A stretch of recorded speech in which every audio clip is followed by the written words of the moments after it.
আসসালামু আলাইকুম। আশা করি সবাই ভালো আছেন। অ্যাডভেঞ্চার ট্যুর বিডির পক্ষ থেকে সবাইকে স্বাগত। আজকে চলে এসেছি নতুন আরেকটি ভিডিও নিয়ে, পঞ্চগড় টু ঢাকা রুটের দ্বিতীয় পর্ব নিয়ে। আজকে আমি দেখাবো রংপুর টু ঢাকা রুটের জার্নিটুকু। এর আগের এপিসোডে দেখছেন আপনারা পঞ্চগড় থেকে রংপুর পর্যন্ত, যেহেতু খুব লং রুট তাই দুটি পর্বে ভিডিওটি করেছি। প্রথম পর্বে পঞ্চগড় থেকে রংপুর রুটের জার্নি দেখানো হয়েছে, এখন দ্বিতীয় পর্বে আমরা রংপুর থেকে ঢাকা রুটের জার্নি দেখব। তো চলুন সবাই কথা না বাড়িয়ে আজকে ভিডিও শুরু করা যাক।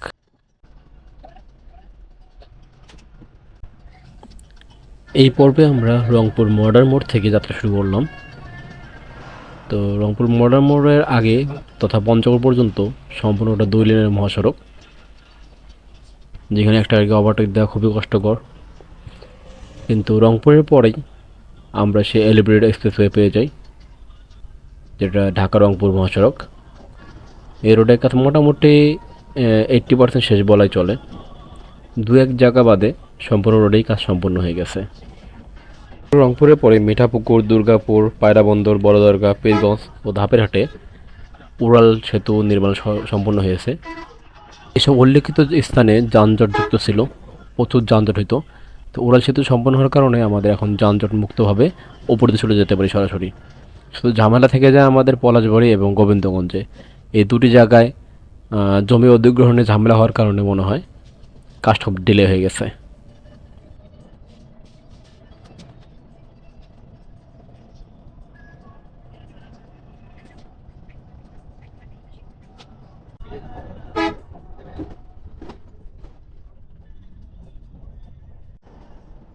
আমাদের এই যাত্রায় অ্যাভারেজ স্পিড ছিল মোটামুটি 80 থেকে 90-এর মধ্যে। এর উপর 120-30 নিচে 40-50 আপ ডাউন করতেছিল। রাস্তার কন্ডিশন বুঝে ড্রাইভার গাড়ি চালাচ্ছিল। তো আমাদের আল্লাহর রহমতে কোনো গাড়ি আমাদের গাড়িকে ওঠে দিতে পারে নাই। উল্টো আমাদের গাড়ি কোনো রাজা রানী কাউকে ছাড় দেয় নাই। অন্যান্য ছোট সেকশন বা নন এসি হানিফ বড় সেকশনের সব গাড়িকেই ওঠে দিচ্ছিল। নাবিল, শ্যামলী, এসআর কোনো গাড়ি ছাড় পায়নি এই গাড়ির হাত থেকে। তাহলে চলুন আপনাদের কিছুক্ষণ হানিফ এন্টারপ্রাইজের রোমাঞ্চকর তাফালিক উপভোগ করাই। কেননা ভিডিওটি দেখলে বুঝতে পারবেন কেন সবাই হানিফ এন্টারপ্রাইজকে পরিবহন জগতের সম্রাট বলে থাকে।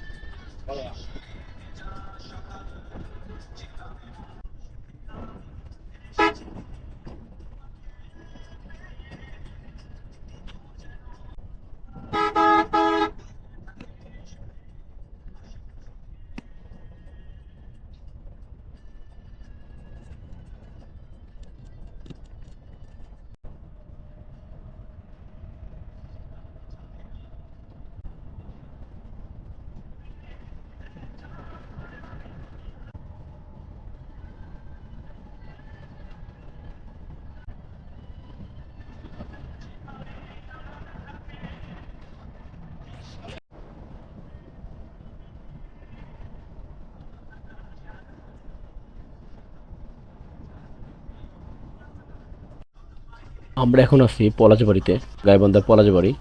ঢাকা রংপুর মহাসড়কে যে কয়েক জায়গায় বড় বড় কাজ বাকি তার মধ্যে পলাশবাড়ি অন্যতম। এগুলো জমি অধিগ্রহণের সমস্যার কারণে এই কাজগুলো ডিলে হয়েছে। এর আগেও কাজ শেষ, পরেও কাজ শেষ, শুধু বাজারের অংশটুকু কাজ বাকি ছিল। আশা করি খুব শীঘ্রই হয়ে যাবে।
আমরা এখন আছি গাইবান্ধার গোবিন্দগঞ্জ অংশে।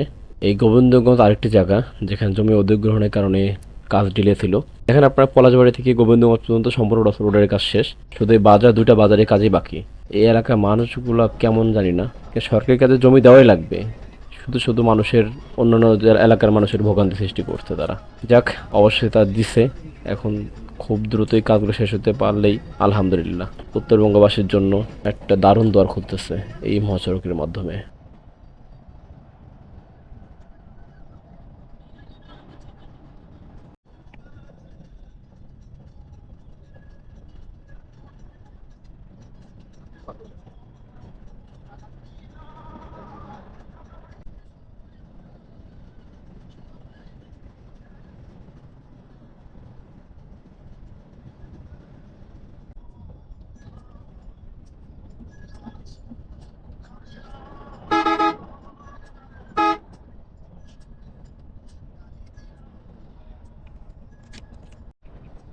আমরা এখন আছি বগুড়া শহরে। তো এখানেও সৈয়দপুরের মতো বগুড়া শহরে ঢুকতে দেয় না। তো আমরা এখানে মাটিয়ালি বিমান মোড় দিয়ে হাতে ডান দিকে চলে যাই, তারপরে বগুড়া চার মাথা হয়ে বনানী বাইপাস দিয়ে আবার আমরা মহাসড়কে এসে মিলিত হয়ে যাই।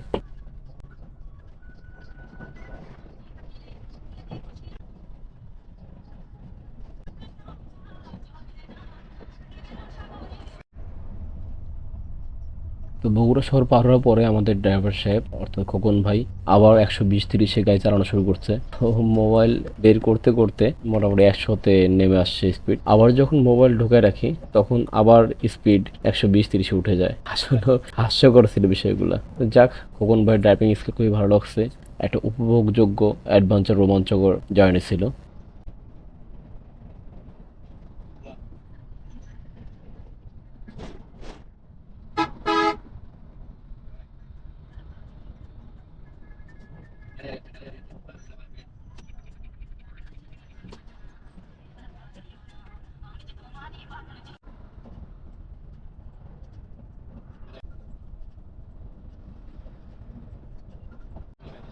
আমরা এখন ফুড ব্রিজের সীমানা পার হচ্ছে।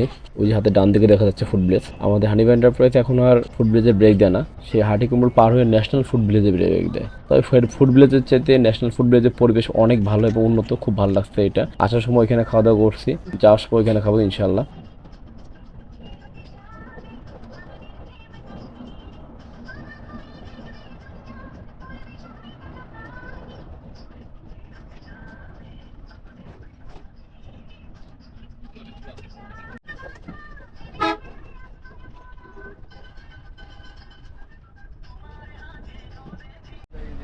অবশেষে আমরা চলে আসছি আমাদের সেই কাঙ্ক্ষিত যাত্রার বিরতিতে, সিরাজগঞ্জ হাটিকুমরুলে ন্যাশনাল ফুড ভিলেজ। এখানে দোতলা ভবন, খাওয়া দাওয়ার মানও ভালো, পরিবেশ অনেক উন্নত মাশাআল্লাহ। তো এখানে নেমে একটা জিনিস দেখলাম, শুধু হানিফ বলো বিন আর এর মেলা। এখন রাত 3টা বাজে, 8টা থেকে রাত 3টা পর্যন্ত টানা প্রায় 8 ঘন্টার একটা জার্নি। তো এখান থেকে ঢাকা যেতে মোটামুটি আরো 3 ঘন্টা সময় লাগার কথা আমাদের, দেখা যাক কতক্ষণ লাগে।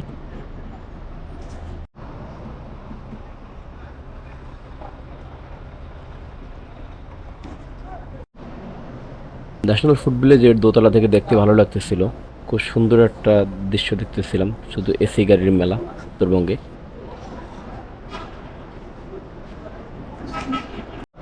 তো হোটেলের ভিতরে অংশ দেখতে পাচ্ছিলেন, অন্তত পক্ষে ফুড ভিলেজের যেতে অনেক ভালো আছে। ফুড ভিলেজের যা পরিবেশ ছিল হানিফ এন্টারপ্রাইজ বাদ দিয়েছে, খুব ভালো হয়েছে, আমার কাছে খুব ভালো লাগছে এটা।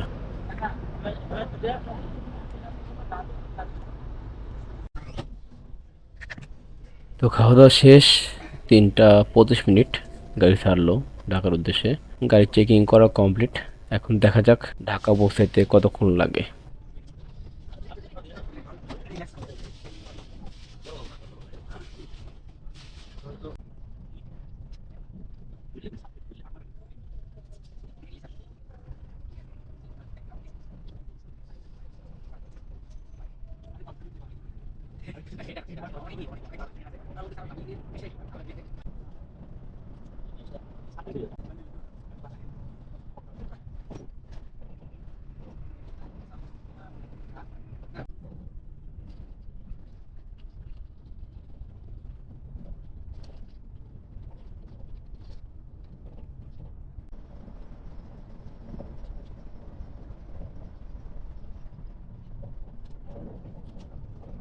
রাত 4:10 আমরা এখন আছি যমুনা সেতুতে।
এখন ঘড়িতে 4:50 আমরা এখন আছি চন্দ্রা মোড়ে। চন্দ্রা থেকে সোজা গেলে গাজীপুর চৌরাস্তা, আর ডান দিকে গেলে সাভার, আশুলিয়া, গাবতলী। আমরা এখন ডান দিকে যাব, যেহেতু আমাদের গন্তব্য গাবতলী বাইপালের দিকে।